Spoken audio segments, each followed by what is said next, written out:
Hello again, it's Rodney Denno from Speak Your Mind, and in today's video we'll be looking at how Simon Sinek uses a technique called compare and contrast to get and keep his audience highly engaged and focused on what he has to say as he delivers his 18-minute talk with the title of How Great Leaders Inspire Action.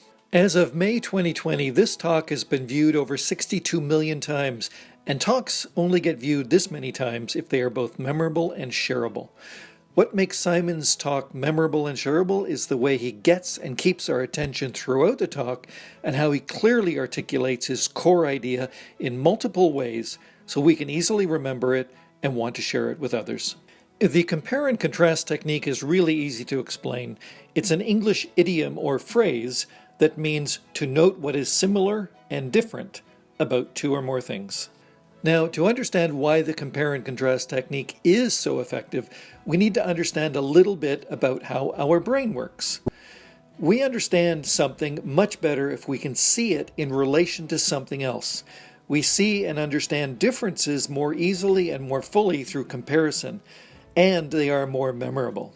For example, you could say that a person is extremely tall, and each of us would have our own idea of what extremely tall means, based on our height and our personal experience with tallness.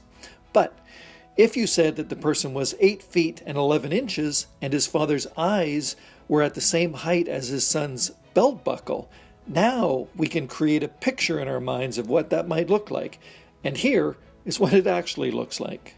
Now, as speakers, we want the audience to understand, remember, and share what we had to say. And that means that we have to create interesting and memorable images and ideas in our listeners' minds so that they can remember what we said and be motivated to share it. Simon uses the compare and contrast technique 8 times in his 18-minute talk. The first time he uses compare and contrast is to demonstrate the difference between how Apple would communicate a marketing message if they were like most other companies, and then how Apple actually communicates a marketing message based on the golden circle idea. If Apple were like everyone else, a marketing message from them might sound like this. We make great computers.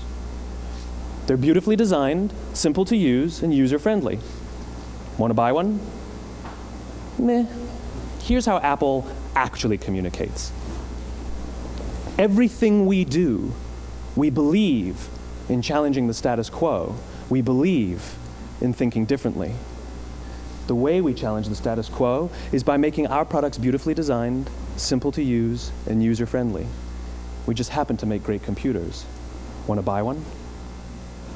Totally different, right? You ready to buy a computer from me?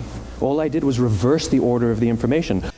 So not only does Simon give us before and after examples to illustrate what he means when he talks about marketing messages, but his body language further ties the two different messages to the golden circle visual.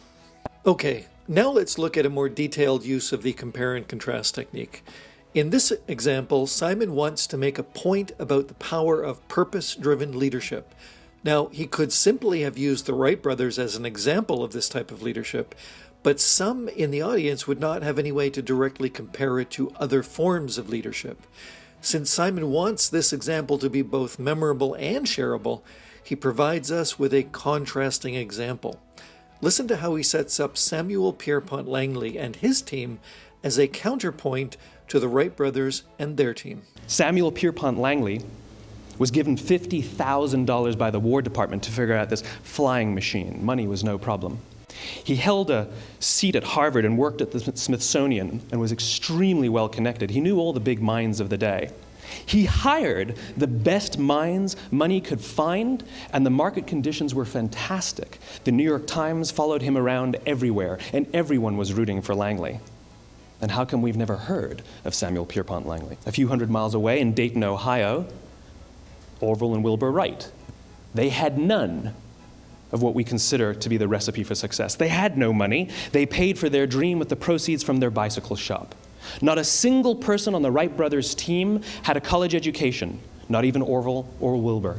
And the New York Times followed them around nowhere. To ensure that the comparison is easy for us to see, Simon uses the same 3-point structure of money, education, and press awareness to more fully bring out the contrast between the two teams. He wants to make sure that we clearly see the differences so we can remember them and be able to share them with others. But he's not satisfied with just one compare and contrast, so he drives the differences home again by contrasting the motivation that drove each team. The difference was Orville and Wilbur were driven by a cause, by a purpose, by a belief. They believed that if they could figure out this flying machine, it'll change the course of the world. Samuel Pierpont Langley was different. He wanted to be rich and he wanted to be famous. He was in pursuit of the result. He was in pursuit of the riches. And lo and behold, look what happened.